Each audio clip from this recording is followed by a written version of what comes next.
Yeah, look, it's prayer, water, cocoa. You can jump up on it now, you don't need the pogo. Yeah, we diving off, bitch, we about to splash. All up in the deep end, but we ain't up on a boat though. We gon' stir it up some similar to cake batter. Headed to the top, no skipping steps and no ladder. These questions ain't some shit up on the street. Can't just walk around and put the faith inside myself. Got to work, stop the doubt. Trying to change the world, you better change yourself first. Living my life to the fullest, no round trip ticket on that hearse. I'm a star, so I burst. Entrepreneur, I got merch. Put your back against the wall and I can show you what you worth. We go in, we get deep. TLC the way we creep. Need a mop, need a top, cause where we spilling all the tea. This that prayer water, cocoa, keep me right in it weather. On my way to the promised land, can we get that together? Yeah, look, it's prayer water, cocoa. You can jump up on it now, you don't need the photo. Yeah, we diving out, we about to splash. All up in the deep end, but we ain't up on the boat though. We gon' stir it up some similar to cake batter. What it do, baby? Turn the hell up. Y'all already know what it is, man. It's episode 7, prayer, water, and cocoa butter. Act like you know. We got somewhere to be and we got somewhere to go. Yes, sir. It's your boy, Jalord, man. Checking in with you. Hope everybody's doing splendid. Hope y'all had a quality and a meaningful and a memorable Valentine's Day weekend. I gotta be honest. I almost got my ass in trouble. Seriously, because I didn't even realize it was like Valentine's Day until like Friday. Like damn near like Friday, Saturday. Like, I was texting one of my homeboys. I was like, hey man, like you trying to go hoop on Sunday? Round about like 6. He was like, Jalord, what the hell is wrong with you? Nigga, I'm gonna be out with my lady. I was like, oh, I was like, my bad. Like for real. I was running around and, doing too much. Oh, but we here. Spreading love, you know what I'm saying? We do that all the time on Prayer, Water, and Cocoa Butter anyway. So happy Valentine's Day to all the lovers out there. I want to thank everybody for continuing to listen and subscribe and join us, man. Checking us out on everywhere where podcasts are heard, from YouTube to Anchor to Spotify and Apple and Google and all those different places, man. Keep tuning in. We appreciate you, man. I got a few messages on Anchor. A couple of people left me some messages and some emails and different things like that. But thank you so much. You know how it is. We don't play. Let's get into the word. Let's get into the word. Let's get into the word. Wow. Let's get into the word. Fuck what you heard. We give it to you straight. No chaser with no curse. Let's get into the word. Let's get into the word, man. But yeah, man, I almost got myself in trouble. I almost messed myself up, damn near trying to act slick, trying to be cute, and I think that's what a lot of people do. I hear a lot of people like, man, I hate Valentine's Day, man, fuck Valentine's Day. And I don't think it's like necessarily that like people really be hating the holiday. It's more so what do you have going on at the time? That kind of lets you know everybody putting their girlfriend up. It is crazy to me because I had a limit. I was on Instagram and, I was liking people's photos. I was like, okay, 1, 2, like, goddamn. Like my limit was like 10. I was like, I'm not liking no more couples' photos. I'm not doing it. I didn't even know some of these people were in relationships. I didn't even know. Like, nigga, you in a relationship? Like, since when? I've been, 5 years, Jalord.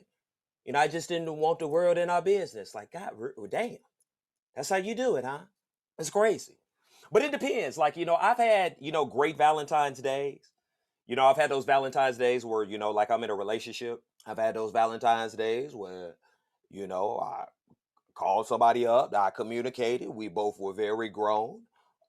We were alone at the time, and we said, let's get together and see if we can make something happen. Just the two of us. No Will Smith, just the two of us. So Valentine's really kind of depends on, what it is that you have going on. And it's funny for me because I actually, pre-Valentine's, like I told you, I kind of found out over the weekend. And I was talking to a friend of mine that had actually asked me about this situation. I was kind of talking to her and she was like, she kind of brought up something, dug up some feelings that I hadn't approached, that I hadn't touched on, tickled in a while. She was like, Jalord, like, what's up? When was like the last time like you really like, like fell for somebody or, and I was like, okay, first of all, watch yourself, because I don't know you like that. I didn't feel that she had the discretion to go there. But I was in a willing and a generous mood, so we were able to conversate. Definitely lots of women that I've had great relationships with. But you always remember, like, the special ones. And it was so funny. I really hadn't thought about this situation in a while, but this really kind of happened like years ago. And I'll never forget. First and foremost, I learned to lock my phone. I was in a situation with like an ex. And I remember like at the time, we weren't dating at the time. It was crazy. She was wild. Our whole relationship was buck. It was wild. Just living young, free, doing too much, trying to settle. And I remember the girl, like, she had a situation where she got like a loan out on her car. And she got like a quick little finance loan, wasn't able to pay it. So they were like chasing her, like the repo company. And she called me like in a panic one day, like, hey, like, hey, Jaloi, can I crash at your pad? And I was like, fuck. Instead of saying no, I was like, yeah, sure, come over. And unbeknownst to me, that would cause me serious problems because I had just recently started talking to this girl, and I'd like literally met her at my job. And I don't really like talk to too many people, when I'm like at my job. I think I was like bartending or something like that. And she was beautiful, beautiful, immediate kind of magnetism, immediate attraction. And I remember it was very cool how she kind of like played the situation. She had actually like given me her number, but she worked on a TV show, and she was like, hey, come by the TV show. I'll get you set up, let you check it out. I was like, for sure, for sure. I'll dip through, and typically you so in an interest and so fast to try to, get up with somebody. But we were seriously communicating just through like phone and, text and email and, laughing and joking. And so, like I said, I had my ex over at the time. We weren't like, physical or being intimate. We weren't sleeping together no more at that time. My dumb ass never put a password on my phone. So I remember I used to talk to this girl like every day. And all of a sudden, like a day went by. 2, 3, 4. Might have been 5, 6. No cap. So I kind of like reached out like, hey, like everything good? Just checking on you. Your boy Jaloi. And I remember it had taken her a while, but she finally hit me back. And she was like, yeah, Jaloi, I'm fine. Let me ask you a question. I was like, yeah. Speak your piece. She was like, why did you send me that text message? What you mean? You mean the one I just sent you? She was like, no. You know what I'm talking about. Why did you send me that text message? Now I'm flabbergasted. I'm bamboozled. I don't have a clue about what it is that she's talking about. I don't have a clue. She was like, you're playing games. And I was just like, oh my God, what the hell is going on? So I was like, could you please like read me the text message? So I'm not going to repeat everything that was in the text message that she read me, but it was like 2. And it was flagrant. It was foul. The text message was like, hey, this is Jaloi. I want you to come over here and slob on this diabetic knob. Girl, can I come over there? I want to eat your thing like a pork rind. Disgusting. Disgusting. And these are the things that I would never say. And I was like, what the fuck? And my mind was tripping for a second until I realized it was the ex. I remember I asked her. I was like, what the fuck? I said, why did you do this? And she was cold with it too, boy. She was cold. Them women folk be cold, boy. They smart. They smart. And she said, you know what? She said, all the little situations and the little foolishness that we done been through and that you done done. She said, I saw that you were just infatuated with this woman. I've never seen you kind of act like that with me or even any other woman that you were kind of talking to, maybe that we've gotten into it with, or, when we were going back and forth. I've never seen that. I've never seen you act like that. And she said, I wasn't going to have it. Pretty much told me she was set on intently ruining this situation. I mean, what do you do? I love that girl. I love that girl. I did. Fell in love. I didn't believe in that.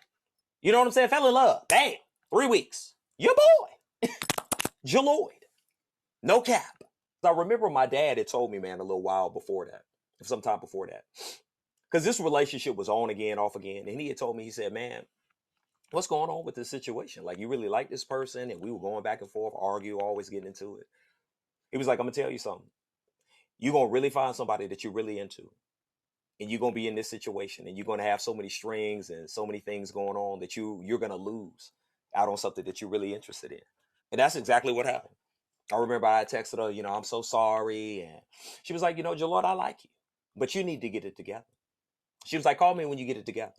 I think I like called her like the next week. It was like the next Friday. I was like, hey, I got it together. You trying to go out? She never responded. I bring that up because a friend of mine that had actually asked me about the situation. She was like, "Did you ever like look her up on Instagram?" I was like, "No, man, I hadn't really like checked for her." But I couldn't even remember her name. But I finally like remembered her name and saw her on Instagram. Still looking phenomenal. But I don't know. Typically I think with things like that, man, is you just kind of keep it pressing. You know what I'm saying? We might have to see. We might have to put a little prayer, water, and cocoa butter on that and see what happens. You know what I'm saying? Had a chance to see a great film this past weekend. I know a lot of you probably heard about it. That was Judas and the Black Messiah. I believe it was on HBO Max once again. I can't support that. We was pirated. We was pirating that video straight up and down. No cap. But great film. I had a few people mention it to me. I didn't even know what the film was about until I had one of my friends kind of tell me about, hey, the premise of the film. And it's basically, it's a film about Fred Hampton and kind of the Black Panther Party in the late 60s in Chicago and kind of their struggle and their story, what they were going through. Chairman Fred Hampton, as he was known, powerful figure, man. The character was actually played by Daniel Kaluuya. I hope I'm saying that right. He was like the lead guy in Get Out. They also had a character played by Lakeith Stanfield, who was a really interesting character, man. His name was Bill O'Neill. So basically with this movie, I don't want to like spoil the whole thing for people that haven't seen it, but it's history. You can Google up and kind of find it out. But Fred Hampton was assassinated, killed by the police after spending time in prison. The Black Panther Party in Chicago, it definitely did some things. They were accused of killing cops and, fighting back. But, obviously they had started out as an organization that was about protecting the community from, the police, protecting the community from, itself, drug pushers and different things like that. So he had a real purpose and a real message. And he was actually about involving others. I didn't really know that. I mean, he was working with Latinos, Mexicans, he was working with whites. There's a scene in the movie that's pretty funny, where he kind of recruits these white guys and, it's damn near looked like a Klan meeting. But he was a powerful speaker, powerful orator, and was just able to bring a lot of people together. The key character that Lakeith Stanfield played was a snitch. Basically, he was a rat. He was a career criminal. He got caught, I believe, like stealing a car or something like that, only 17, 18 years old at the time, but the police had used him. They said, listen, basically, man, you can do an extended period of time in jail. I don't believe it was any more than 5 years. It's like 2 to 5. Or you can join the Black Panther organization and you can feed us information on everything that's going on. Like I said, I don't want to spoil the whole thing, but it forced him to make some serious choices. Like I said, public history, it's not like a huge thing that's even showed in the movie, but the guy eventually committed suicide, 20 years after the assassination of Fred Hampton, which he helped with. A lot of people, especially in the Black community, we big on, stop snitching and we don't snitch and all that stuff. And I'm even a person who I don't really fuck with that. Like I'm not a believer in really snitching. I understand that there are definitely some circumstances and some situations that none of us really know, I think, for certain what we would do when faced with a certain circumstance. It was just a powerful film. All roles that were acted, they did a great job on the film. And I just had to really think about that.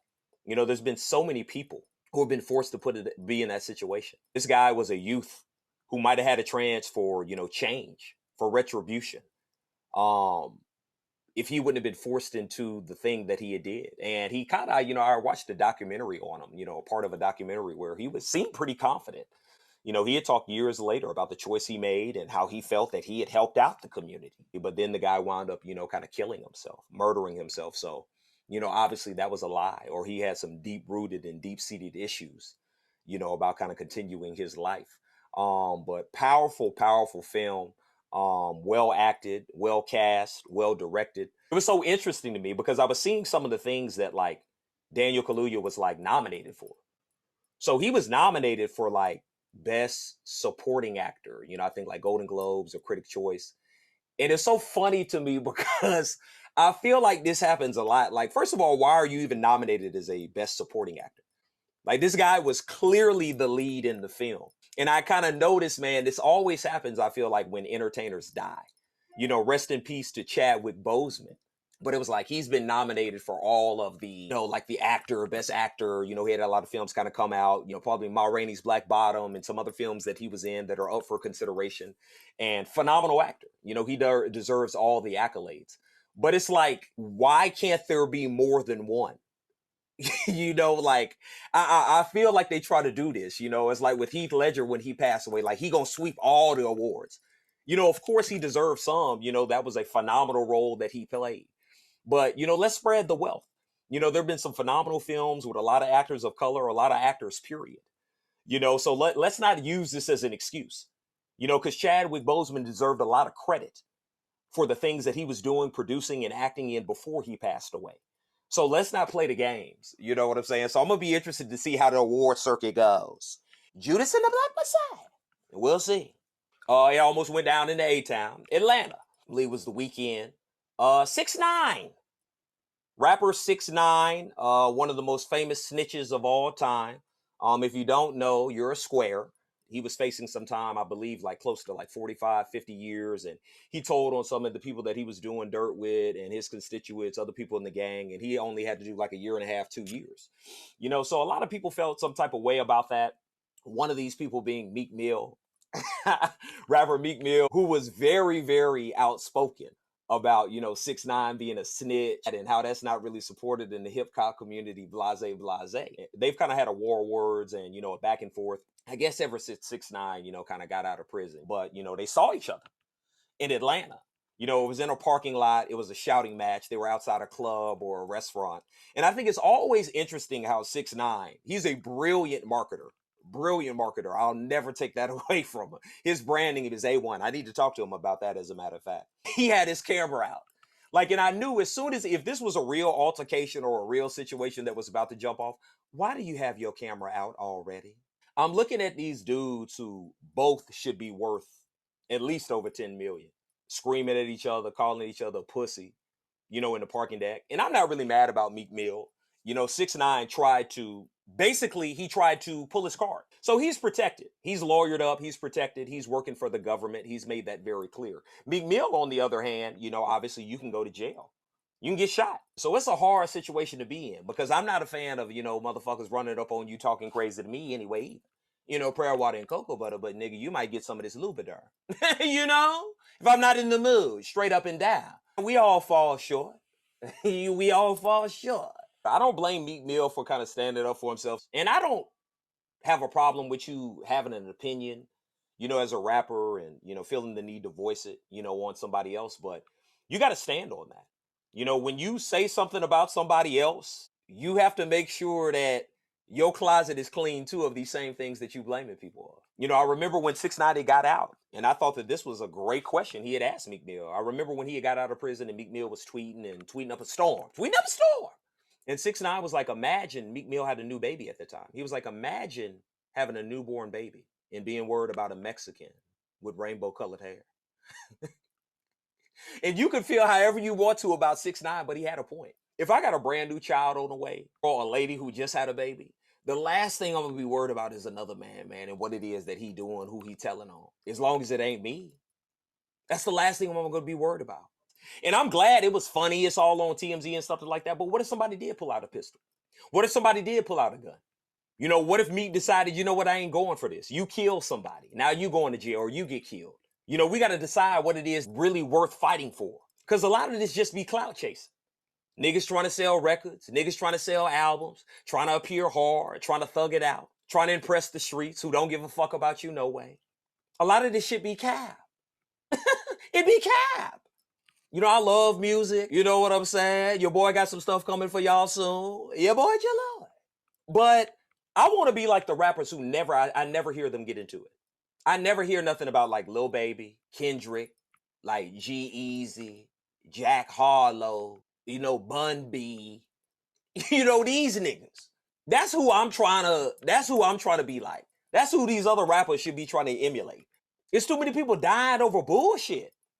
What they think somebody said about somebody possibly one time. Get the fuck out of here. I thought you niggas was supposed to be gangsters. If it's really a problem, nigga, it needs to be handled on site. If not, man, keep that shit moving, bro. This is entertainment. TMZ just gonna report about that shit, Two motherfuckers just killed each other. They gonna run it up. They gonna interview a lot of people, get a lot of views, and then they gonna move on to the next one. So you can't fall into that game, especially not Meek Mill, because I actually like some of his music. You know, 6ix9ine. 6ix9ine, I mean, he is himself has said that, listen, I don't really give a fuck about the music, but he didn't have some bangers. You know, he didn't have some bangers. Listen, I will never hate on 6ix9ine from a marketing standpoint, dog. I will never hate on him. He is a smart kid, man. He needs to figure it out, seriously. He could be running a multi-million-dollar company if he wanted to. He could be running a multi-million-dollar company if he wanted to. Dude is smart, man. You know what I'm saying? So hopefully he'll show it. So look, happy Valentine's Day weekend, man. You know, happy Valentine's. It's your boy, Jalord, man. Episode 7, Prayer, Water, and Cocoa Butter. We had a phenomenal guest. Phenomenal guest, man. We had a chance to interview actor Tye White.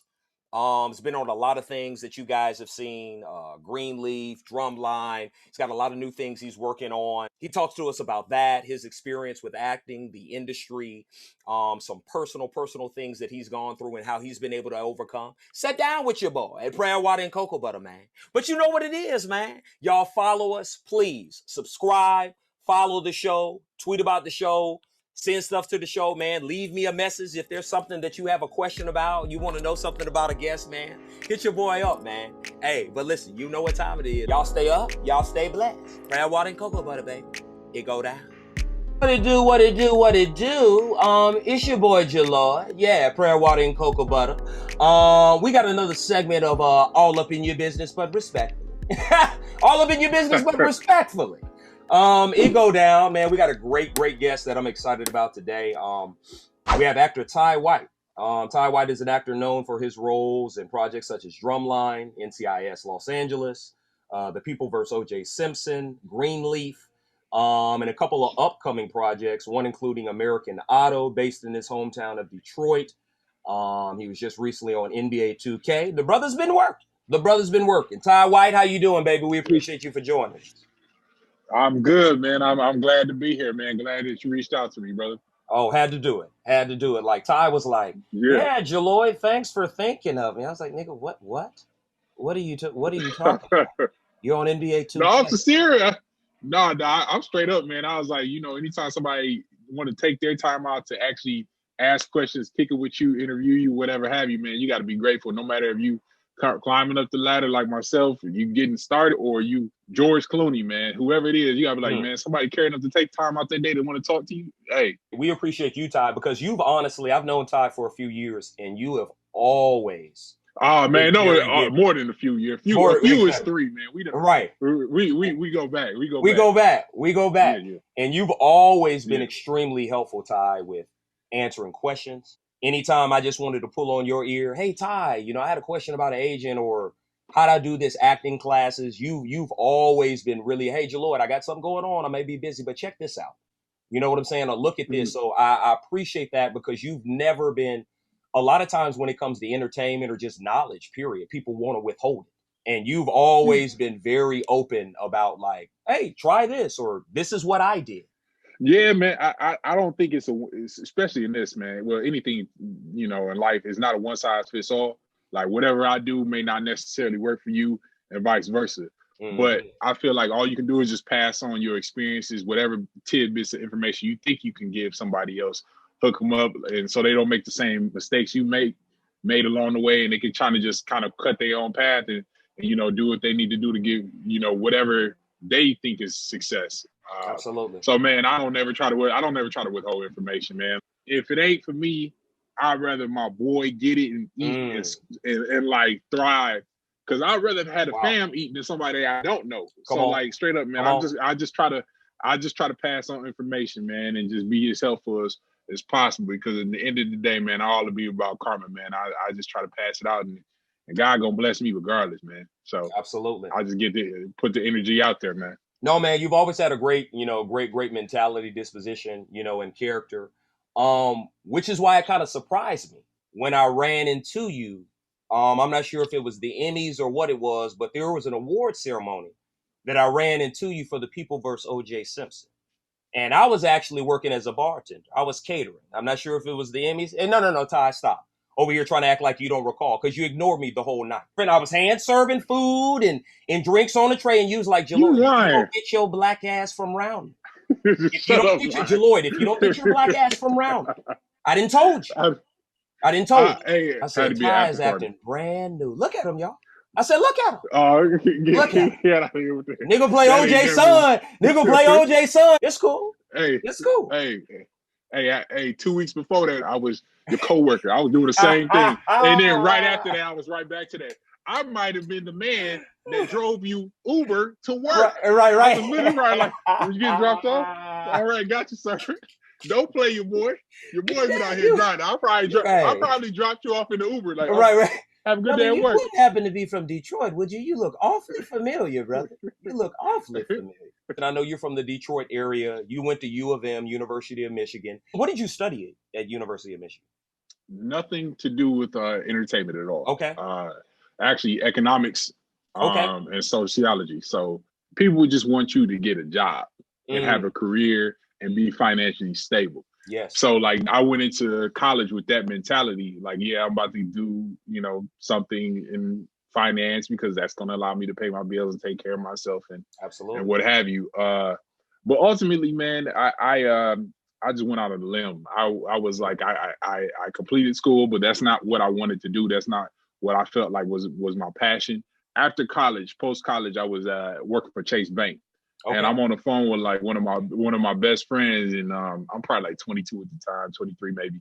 He's like, we got 40 more years till we retire. And we're like 22, 23, and we're already looking towards retirement. I'm like, man, I'm already looking forward to the fourth quarter of my life.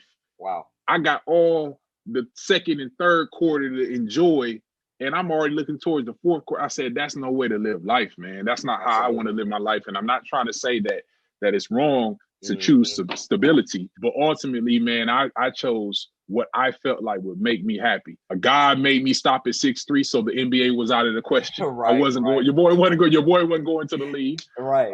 And now seeing guys like Kevin Durant, I didn't have a shot anyway. Them guys too nice. I just felt like I needed to take a risk. And within 60 days later, I was in LA. I was gone. Wow. I quit. You were already in your career. You were already working, already graduated. How long did you have this tug of like, hey, man, I feel like maybe there's something else I really, really want to be doing? Man, I had been thinking about it literally since I was like 13 or 14 years old. I had been writing like little scenes that I wanted to see in movies that I thought would be good. Usually to a song I liked. It was usually to a song I liked. I'm like, man, if you had this scene in the movie to that song, it would be dope. And it was terrible. Like if I look back on something, I'm like, man, this is really bad. Like this is some terrible writing. This is a terrible scene. This script I wrote, the G Unit popping them things, don't ring the same. It don't add up.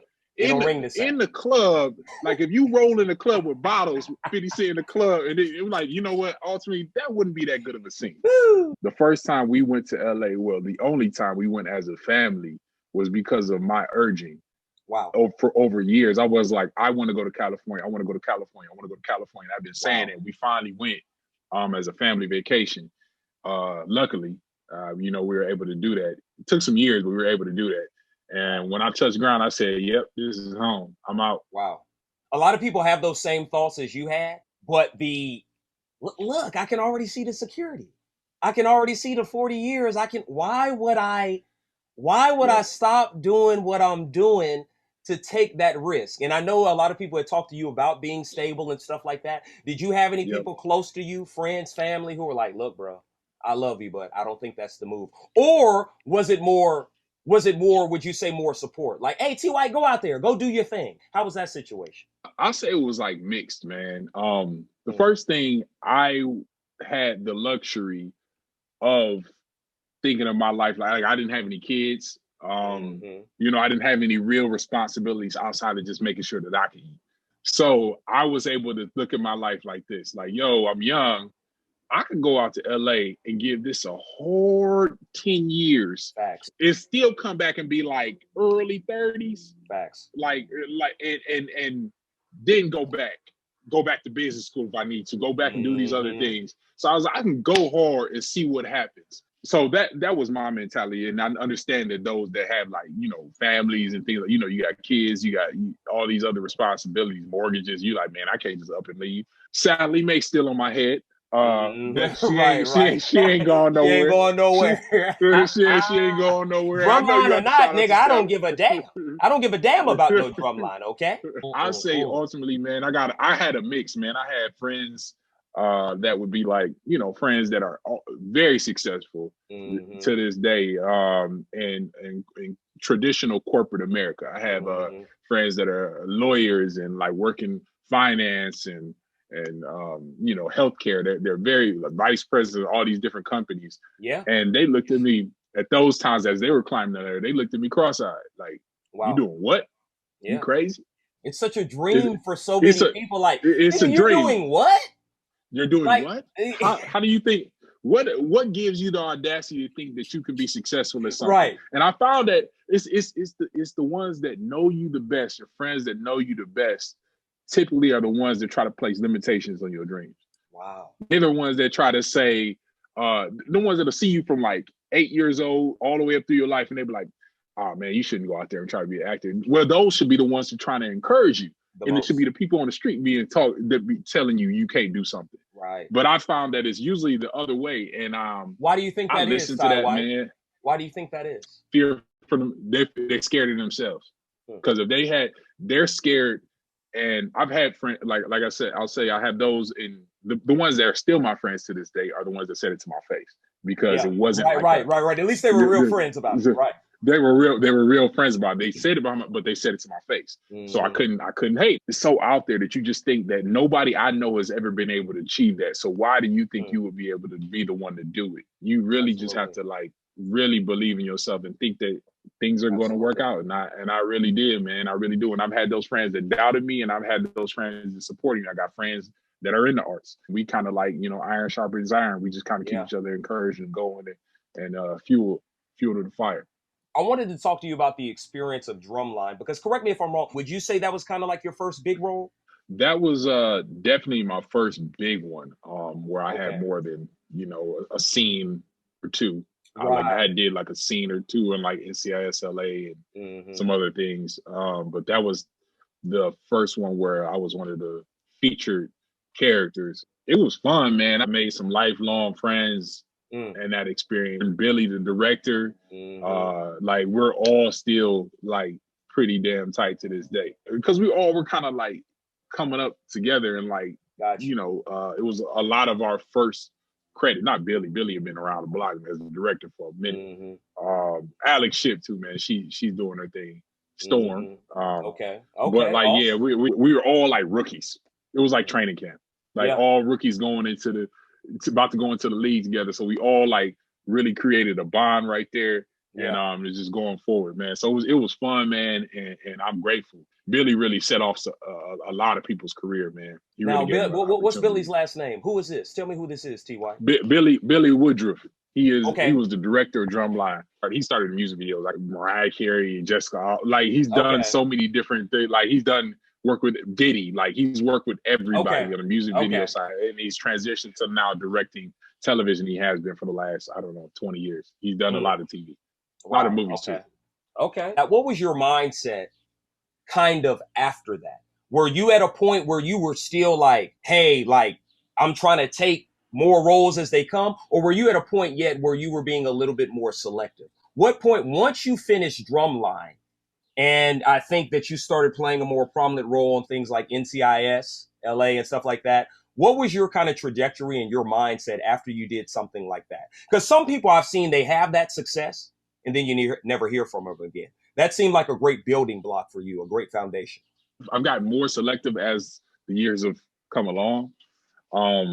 But I wasn't as selective after Drumline because I still new, like I'm new face. And I didn't want to be like, oh, I'm only willing to star opposite Will Smith. They were like, what? Right. You brought up Clooney earlier. If Clooney ain't or Will Smith ain't on the project, nigga, save your time. T. White. Save your time, because I'm not doing it. Offer only. I'm not auditioning. Like, I legitimately was like, man, I just want to stretch my range. At that point, I was like, Right. I want to stretch my range, and I was an asshole in drumline. So I was like, Mm-hmm.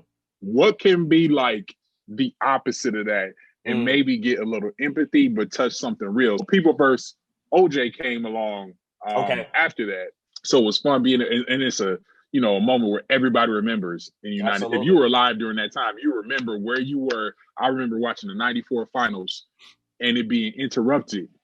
And I was like Houston versus the Knicks, and it was interrupted, and I was hot. I was like, Yeah. man, I don't even care about who is OJ, because he was like older I and remember retired, so that. I didn't even know who he was. And I'm like, man, to watch this dude drive 25 miles an hour down Right. the freeway, I was like, this is Right. not. Come on, man. I wasn't as selective until later on, so that came along, and then Greenleaf came along, and Greenleaf Right. was a role that I really just wanted to have the opportunity to really just kind of lean into my art a little bit, play a role that I know was very hot button, Mm-hmm. especially Yeah. in the Atlanta area. So I wanted to like Right. play that role and really like give people an insight into somebody, a character, or a person that might be struggling with something like that. Maybe build some empathy for that person instead of judgment. For the people that don't know, I believe you played a character on Greenleaf by the name of Kevin Satterley. That was Greenleaf is based on it's an Oprah Winfrey produced show that is kind of based in the church. I believe it's currently on Netflix, right? And you play a character who's married or in a relationship with a woman, but he's kind of a down low guy. He's kind of like a down low Yes. type dude. And it was so crazy watching that, Tye, because as long as I've known you, pretty much had a I know who I am type of person, been an athlete, been a good looking guy, athlete. So to play this role, I'm sure, or maybe I'm wrong. It took maybe a thought process of trying to get there, or was that a hard decision to make? And I heard you kind of talk about some of your things as stretching your character. What was the mindset that went into something like that? And you being a straight man, that for my art, I think that this is a good role, and I want to take advantage of this opportunity. First and foremost, like I wouldn't have done the role or wouldn't have pursued the role if it wasn't with someone as reputable as Oprah Winfrey, and then it had some Facts. uh great people in it, Keith David, Lynn Whitfield. So there Yep. are like people that I grew up watching and knew were Mm-hmm. dope, phenomenal actors. So Lamont Rucker, like he's still big bro, Mm-hmm. man. So like Mm-hmm. I had these people that I looked up to and wanted an opportunity to work with. So I pursued the role, and it was done with such care. And I felt like it was an opportunity to really to lead into the art. It took me asking questions. So Mm. as far as like Hello. just instead of going in with like this is my preconceived notions, or I think what someone goes through, it took me asking questions. I have friends that are identify as the LBGT Q Mm-hmm. community. Mm-hmm. So I just asked them questions about like, what was it like coming out? What was it like Mm-hmm. during that struggle when you are leaning one way and you don't know, and then and then Mm-hmm. you got to start telling your friends and family and loved ones, and then Yeah. that first experience, whatever that was all like. Yeah. So I start asking those questions and just really trying to like bring as much knowledge that I Yeah. could from that point of view, from doing research. Ultimately, man, it was just it was a phenomenal experience, and I got Yeah. so many. Man, he was probably like one of those mixed reviewed characters, because I feel like a lot of the gay community really identified and really Yeah. appreciated him and appreciated the story I was telling. But a lot of African American women, Yeah. they hated him because Yeah. look, ultimately Ooh, it's Kevin it's like Satterley. it's a Kevin black Satterley. man. It is a black woman's, or any woman, but I Mm. know specifically black women. It's their worst fear. Like Yes. you had Yeah. you especially the Atlanta area. You got a Right. brother that is gay on the low, and Yes. it's not just it's a real thing down there. Well, It's a that's the real thing that thing. I was about to say, Tye White. Yeah, probably to some, it's a real fear, but at the same time, this was shot in Atlanta, correct? Yes, it And was. and I moved from Atlanta. You've mentioned that, T. White. That's a real thing that happens out there. So I it's a think not real only is thing. it a real fear, but I think that a lot of women could probably relate. They could probably see Yes. something that they had And heard of, they had been through themselves. I think that that had something to yep. do with it as well. Absolutely, absolutely. So that's why he was so like a hot topic, and then you got the hot Right. and cold on him because you had so many people that were like, "Oh no, I don't like that," because it stirred the pot and made them feel some type of way. Either they lived it or someone they know lived it. Like it's a real thing, and I'm like, man. So ultimately, man, it was one of those things where I hope, and I have gotten DMs from people and messages from people where they say they live the life of Kevin Satterley, like where they are like, I had these feelings, and and I'm nobody's counselor, so I don't respond or nothing like that. I see them, but I'm not about to tell you what to do because I didn't live it. I didn't live it, so I can't give you that advice of like what to do. I wish I maybe could have spoken to more of those people prior to, so they can inform my character even more. But like, I can't give you the words. So it's that, and then some people just love them just because they had to, live some semblance of that journey. So just hope this character gave people at least one person the confidence to live their life as they say out loud, as they want to live their life, man. The same way that Yeah, people had kind exactly, of told you and had some doubts about your career choices and stuff like that, the same way that you're doing. Yeah. Indeed. I can dig that. Yes, sir. So Tye White, let's get to it. Tell me what Oprah is like on set. Does she beat people up on the set, or what's going on? What's going on with her on the set? Talk to me about Oprah. Look, man, Oprah's so damn cool. She is so cool, man. I Really? can't even yeah, like probably more down to earth than anybody could ever imagine. Wow. Like literally, she don't got like a big entourage. No, Oprah is down to earth, man, cool, so funny, and just knowledgeable, man. So like when I was around her, and knows everybody's name. Wow. Knows everybody's name. Like it's crazy. Like she will literally know your name, and she's met you one time. She makes you feel like you are important when she's talking to you. Yeah. Nobody else is really. She's here. She's here with you. Wow. And so Oprah, man, I just literally say I'm grateful for the opportunity to have worked with her, know her, glad she know who I am. Yeah, indeed. So next time she giving out them cars, right, absolutely, man. So T, tell me, man, unlike a lot of other people, it sounds like you had an opportunity to actually kind of be doing some things during the pandemic. Sound like it was a little bit of a mixed bag for you. We were kind of joking about some, hey, Jaloy, listen, I'll take some of that money too. But at the same time, you had some opportunities that kind of came about. So I guess, man, tell me about this NBA 2K and how that opportunity kind of came about, man, and what's going on with that. First, I grew up playing video games. I was actually a NBA Live guy growing up. Okay. And the hoop dreams fizzled out, as I mentioned earlier. Right.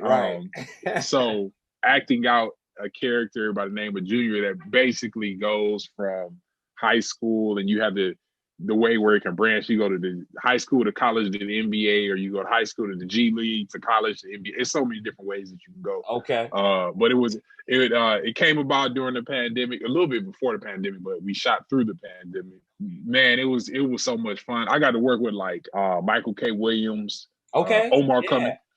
I got to work with Jaimin, Hunsu, something like that. Hunsu, yeah. I know I didn't want to butcher it, so I was like, Jesse Williams, Grey's Anatomy. Okay. It was some dope actors. Very cool. On that, man. And Michael, man, Michael's so cool. Michael, look, this is why I always say, you got to pay the information forward. Wow. I had a director session audition while I was shooting that, and I couldn't get to it, so I had to do a Skype session audition. Okay. And Michael got up at 5 a.m. and helped me do it. Like literally, he was like, "Oh yeah, I got you, bro." He got up and helped me, and I'm auditioning. He's my reader, and they're watching me. Wow. So like, this isn't a like Emmy. So dope. I'm such a fan of his, man. And on one of the dopest shows of all time, of all time, man. Experienced actor. Wow. And he told me, he was like, literally, all you, and I was just like, thank you, man. I'll treat you dinner, something like that. He was like, no. What you do is you pay it forward.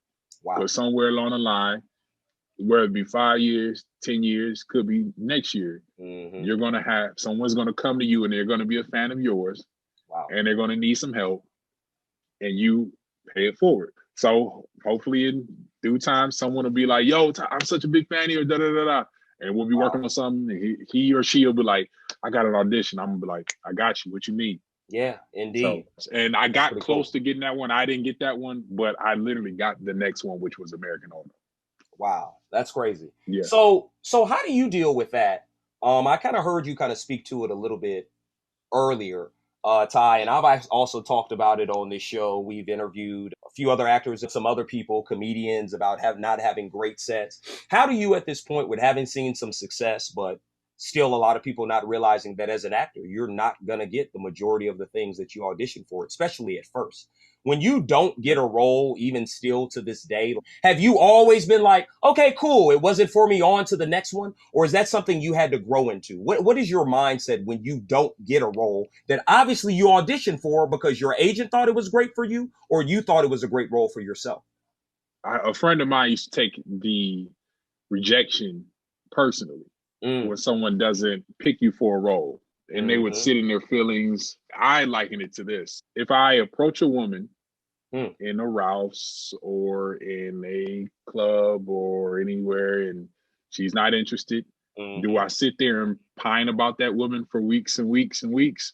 Or do I say, oh, she wasn't interested, on to the next? Yeah. So that's typically how I did it. Approach to acting, I'm like, I'll sit there and I'm like, okay, cool. That'd have been really cool to get that. Whatever. And I go on to the next. So it was never that serious for me. Like every now and again, there'll be a role that I would really like to have a shot at. Right. But there's been cases where I've looked at it after the fact and I'm like, oh yeah, they were better for that role than me. Wow. Like I look at it and I'm seeing it. So it's rarely like, and I mean rarely where I'm like, oh man, I'd have killed that. Like, or I think I'd have did better. Like most of the time, like casting is, they're good at their job for Tye a White, reason, like they man. made the right decision. They made the right decision. For instance, Snowfall. Okay. I was in the mix on Snowfall. Okay. He was way better. Way better. Like he murders that joint, man. Like murders. I watch it as a fan. I'm like, yo, straight up, man. Nah. They know what they're doing. Tye White, like, glad I didn't bring it down. Glad I didn't bring it down. Dang. The quality would have been. So like you just gotta, like, I don't ever look at things like, oh man, yeah, like casting, they know what they doing, man. So like, let me move forward, man. I don't take it personal when I end up going forward either, because at the end of the day, like I'll find the right one will find me. Like I said, using the analogy as a young lady, you're trying to get the attention of a young lady. I am now married. The right one found me. Turn out. So I'm like, man, the right one found me, man. Tye White, we kind of spoke about it and you had mentioned it. This new American Idol series that's coming up that you had an opportunity to kind of work on during the pandemic as well. Tell me about that. Kind of tell me about the premise of the show, your character role, and just kind of what you're excited about. Man, it's about the automotive industry, executives at an automotive company, and they are basically out of touch. They're out of touch, and the show is it comes from the one of the executive producers of The Office, and the creator of Superstore. So it has a strong lineage of people that really know how to do comedy and workplace comedy while also sending a message and things like that, like success. So this is a comedy. This is a comedy, man. Okay, awesome. Comedy. Awesome. Yeah, man. I'm excited, man. I'm excited. It cleverly deals with things like class, race. Like those are two things that are prominent in the pilot, but like makes you laugh while doing it, because you don't always want to browbeat people and say, oh yeah. It's like you want to make people think while also making them laugh. Not just preaching them, because that's not funny, man. So you want to make people like laugh about certain things. So this is a comedy that deals with that, and it just so happens that it's an industry and culture that I'm really familiar with, being from Detroit. Okay. I play a character by the name of Jack, who is a assembly line worker, but through events, which I'll spoil anything, he gets introduced to the corporate part of the company. I really dig the cast, really dig the creators and producers. Aaron Kaplan is dope, man. He got like 20 shows on the air. Justin Spencer is really just a kind human being. I think the energy from that show is just like the workplace energy is just great, man. So I think we're gonna have a lot of fun, man. I'm looking forward to it. That's what's up, man. I wish you the best with that, Tye White. Yeah. That sounds awesome.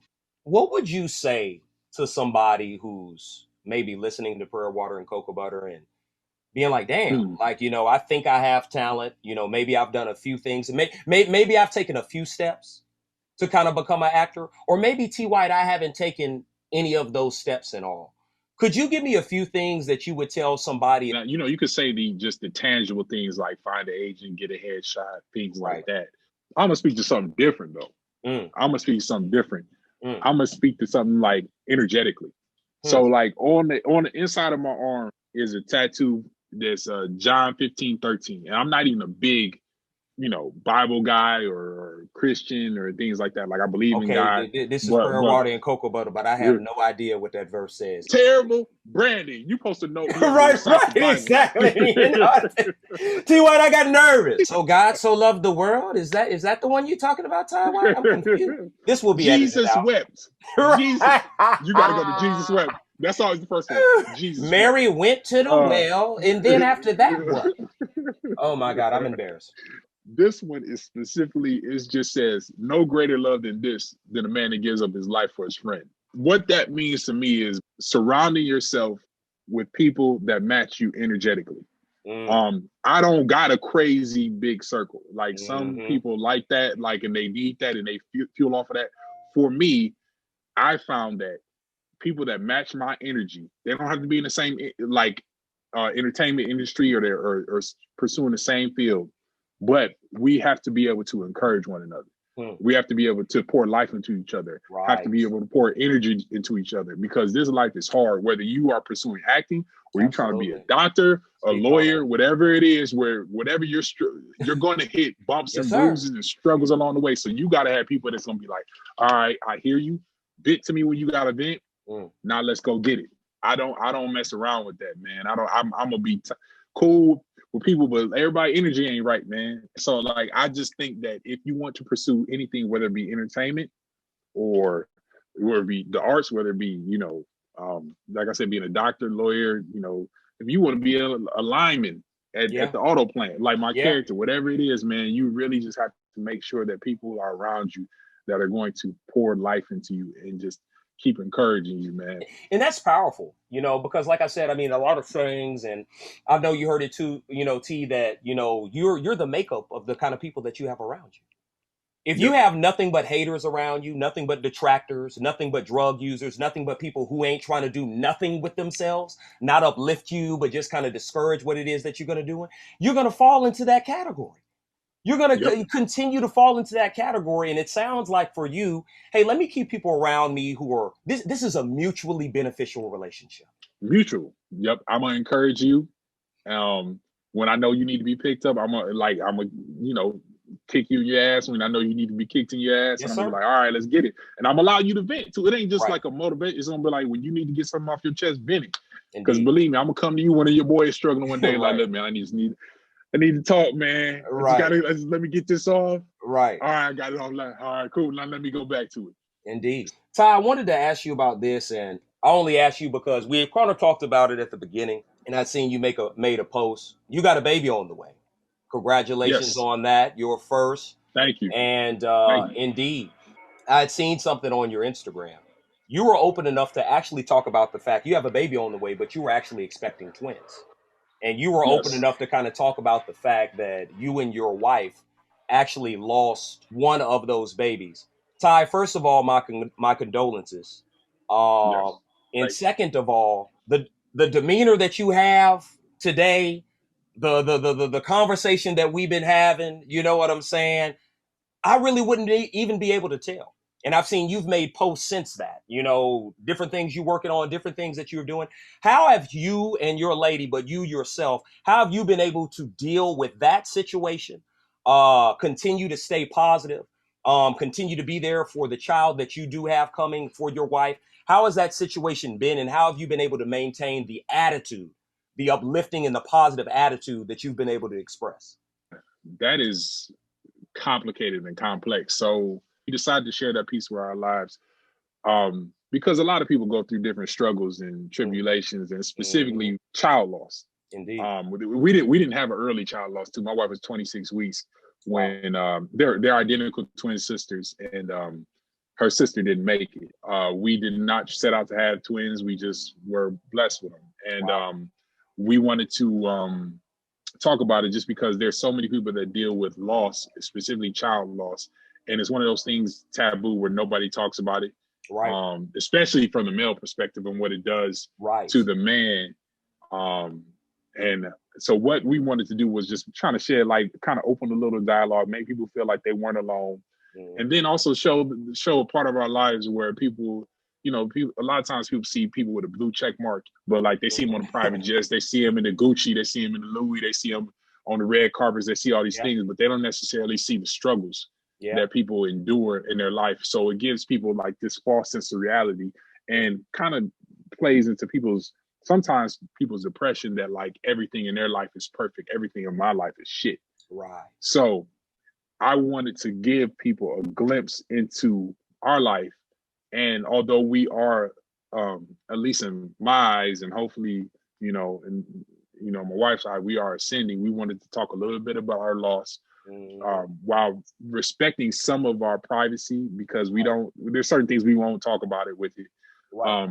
But we also want to honor both of our daughters, because it would have felt a little bit wrong to not acknowledge her importance in our lives, in her sister's lives, her sister's life, because at the end of the day, her sister wouldn't have been able to live if, our daughter that passed, her name was Asima, had died just a couple weeks earlier. She did something in a fetal surgery that was incredible.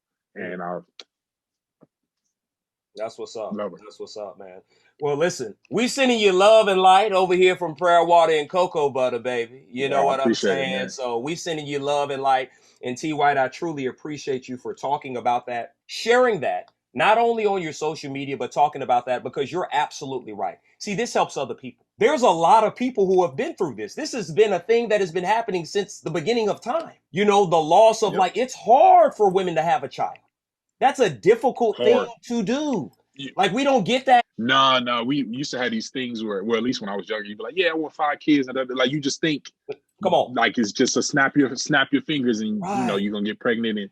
And we've got friends that are struggling now to even conceive. We have friends that are, have had losses. So it's like, as we started to look around, we're like, man, this is one of those things that people really don't talk about a lot. So my wife is just brave and strong. I wouldn't share none of this if she hadn't taken the leadership in that department of saying she wanted to be vocal about it and help others, because reading other people's stories has helped her. It's not promised, man. So I'm like, yo, don't take this thing for granted, man. Indeed, having kids ain't like drinking water. Exactly.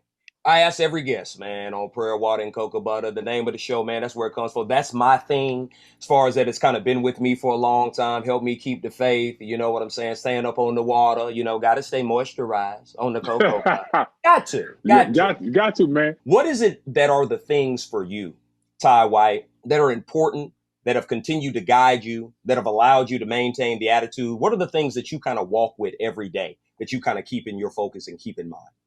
Couple of things. The gym. I love the gym. It really allows me time to focus on something that I can control.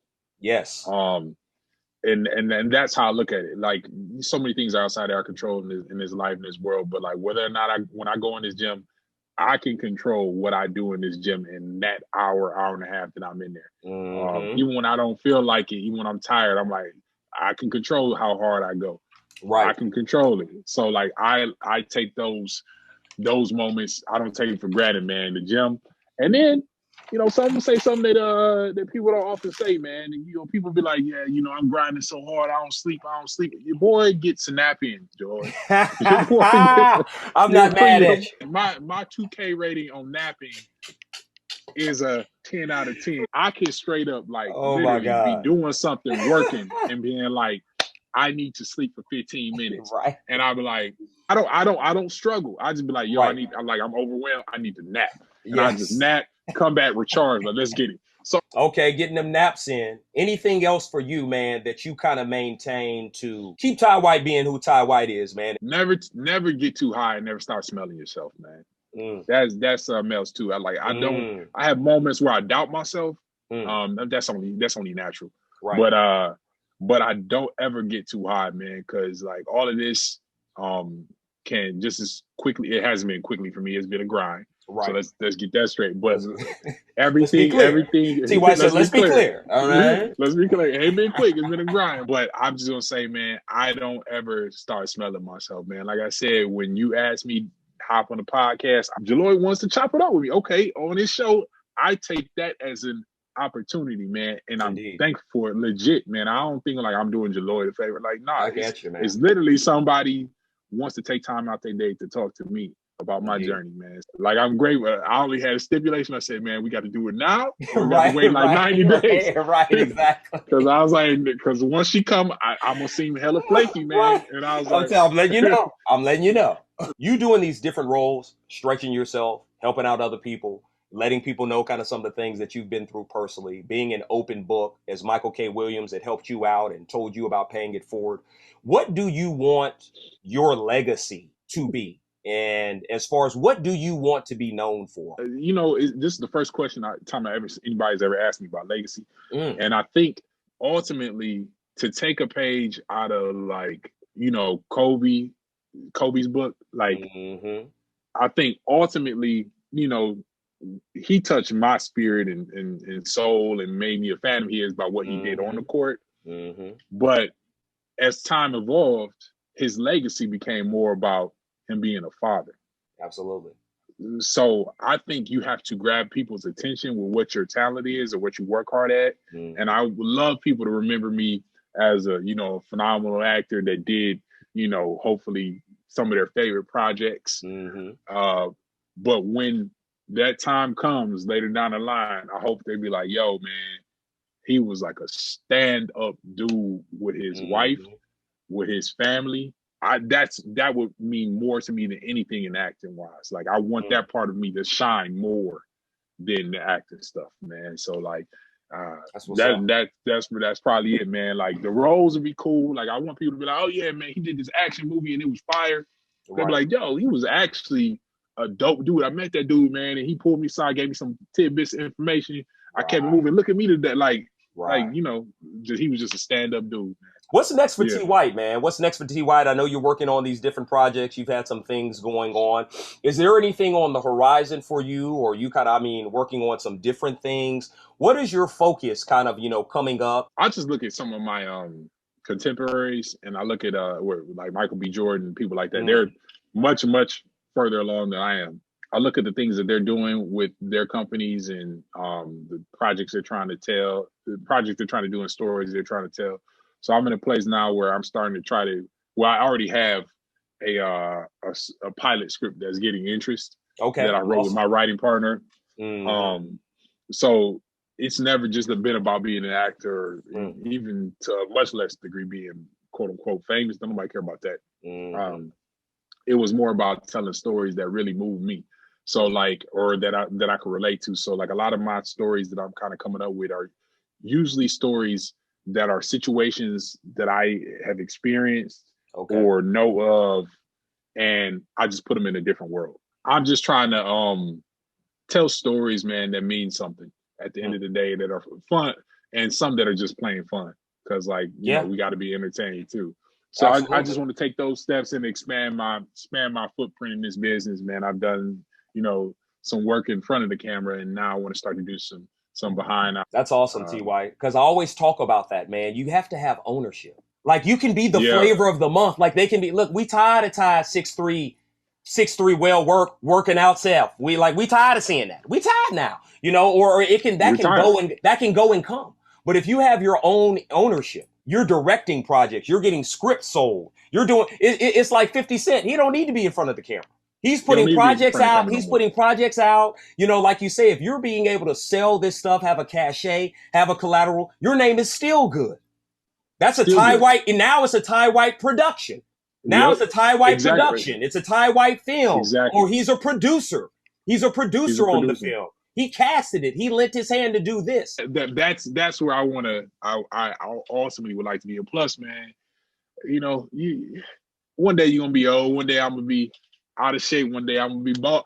Like you ain't gonna have. It's gonna have. I'm gonna have Uncle Tye White. Don't the ball comment. No. Tye White, we've been extremely respectful this entire interview. Okay, let's keep that up. Okay, let's keep. One day a nigga gonna be bald. I mean, life's gonna be over. But right now, Jaloy. Right now, though, folk, you think you know? You think you know, boy?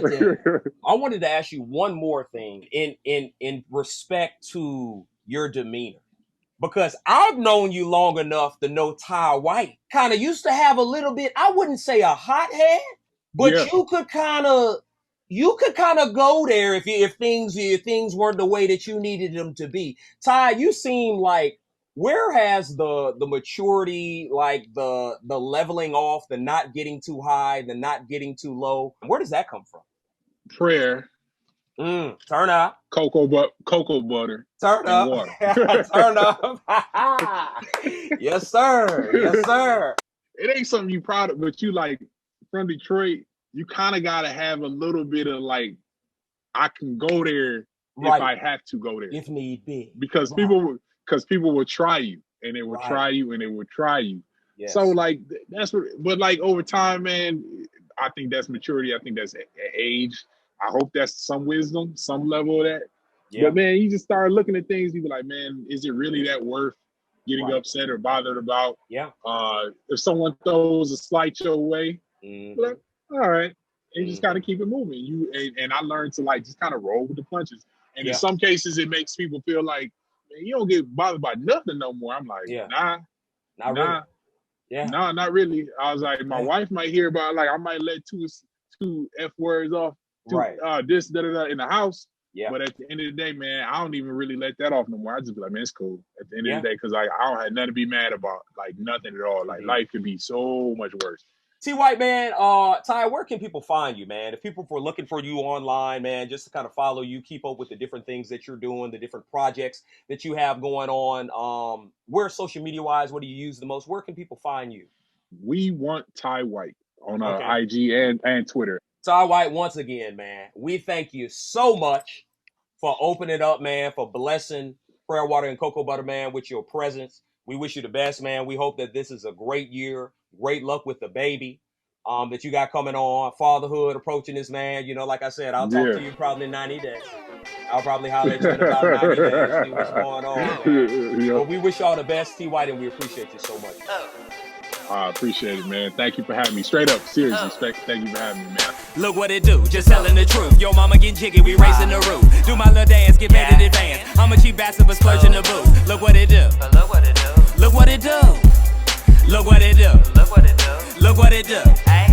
Look what it do, look baby, who knew? We're like a dog watching dreams come true. Raising at Houston, Cadillacs cruising, South riding red in the North Candy blue. Baby, I'm blessed, no sneeze, a high shoe. Been dating a little Asian, roll her haiku. I like them thick, but I'm more concerned if you loyal, cause you need your heart to be true. Not a Boy Scout, but staying prepared, not a piece of meat. Have some respect when you stare. Do what I do, keep everything moving. They want an electric all up in my chair. I'm off the chain with no leash. Top 5, and that's just at least. Could've told, but no, I'll never speak. Groundhog Flow got this bitch on repeat. Look what it do, just telling the truth. Yo, mama get jiggy, we raising the roof. Do my little dance, get paid in advance. I'm a cheap bastard, but splurge in the booth. Look what it do. Look what it do.